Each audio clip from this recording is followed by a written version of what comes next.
এক রাতেই যেন বদলে গেছে মধ্যপ্রাচ্যের পরিস্থিতি। স্মরণকালের ভয়াবহতম মিসাইল বৃষ্টিতে গতরাতে ঘুম হারাম হয়েছে ইসরায়েলের। একদিকে ইরানের শত শত মিসাইল আর ড্রোনের আঘাত, অন্যদিকে ইয়েমেন থেকে হুতি বিদ্রোহীদের ছোড়া ক্ষেপণাস্ত্র। একযোগে দুই দেশ থেকে চালানো এই হামলায় কার্যত দিশেহারা ইসরায়েল। ভোরের আলো ফুটতেই স্পষ্ট হয় ধ্বংসযজ্ঞের ছবি।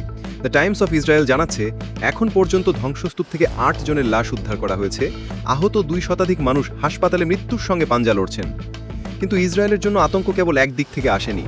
যখন ইরানের হামলা সামলাতে ব্যস্ত ইসরায়েলি প্রতিরক্ষা বাহিনী, ঠিক তখনই দক্ষিণ দিক থেকে নতুন বিপদ ধেয়ে আসে। ইয়েমেনের ইরান সমর্থিত হুতি বিদ্রোহীরাও ইসরায়েলকে লক্ষ্য করে ক্ষেপণাস্ত্র হামলা চালায়। হুতিরা দাবি করেছে তারা ইরানের সাথে সমন্বয় করে তেল আবিবের মতো সংবেদনশীল এলাকায় হামলা চালিয়েছে। কিন্তু এখানেই গল্পের শেষ নয়, বরং শুরু হয়েছে নতুন এক রহস্য।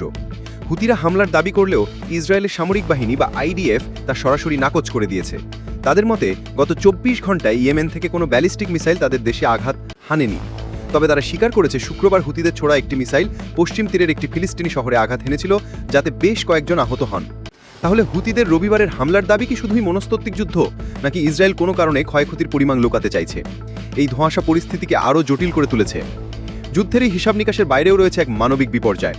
ইসরায়েলি সংবাদ মাধ্যম ইয়েনের জানাচ্ছে, তেল আবিব নিকটবর্তী বাতিয়াম শহরে একটি মিসাইল হামলার পর কয়েক ডজন মানুষ নিখোঁজ।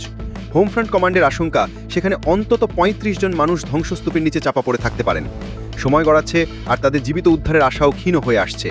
বাতাসে কান্নার রোল আর স্বজনদের আর্তনাদ যুদ্ধের ভয়াবহতাকে চোখে আঙুল দিয়ে দেখিয়ে দিচ্ছে। একদিকে ইরানের সরাসরি হামলা, অন্যদিকে হুতিদের রহস্যময় ক্ষেপণাস্ত্র নিক্ষেপের দাবি, আর তার মধ্যেই নিখোঁজ হওয়া ৩৫টি তাজা প্রাণ। সব মিলিয়ে পরিস্থিতি অত্যন্ত ঘোলাটে এবং বিস্ফোরণমুখ। ইসরায়েলি দুইমুখী হামলার জবাব কিভাবে দেবে? প্রধানমন্ত্রী নেতানিয়াহুর যুদ্ধকালীন মন্ত্রিসভা কি পাল্টা হামলার সিদ্ধান্ত নিতে যাচ্ছে? আর যদি নেয়, তাহলে কি মধ্যপ্রাচ্য একটি সর্বার্থক যুদ্ধের দিকে এগিয়ে যাবে? বিশ্ব নেতারাই বা কী ভূমিকা পালন করবেন? প্রতিটি মুহূর্তের আপডেট নিয়ে আমরা নজর রাখছি পরিস্থিতির উপর। পরবর্তী আপডেটের জন্য চোখ রাখুন আমাদের পর্দায়।